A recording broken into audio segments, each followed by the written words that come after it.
Maker Productions.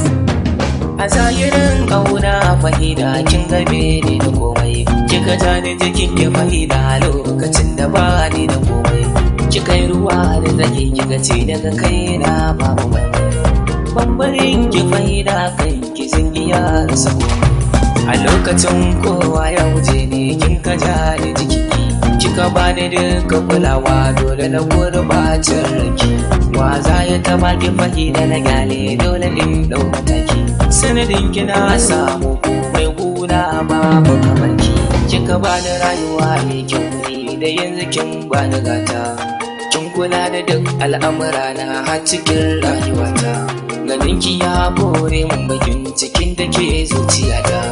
Duk cikin mata fahida a yanzu kin cire tuta, akan kina faɗa na ce zan iya bada daga rayuwata.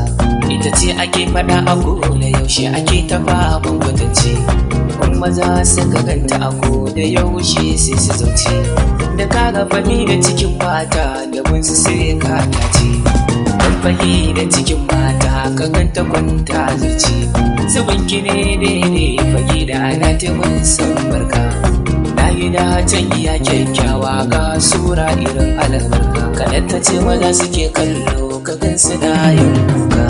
Fahida ya kyakkyawa ƙaunar ki ta shiga raina, ke ce kaɗai farin ciki na, ke zuciya ta nuna. Daure ki ɗauki amana ki zo na ki zauna, farin cikin ganin idanuna fahida ke ce marani.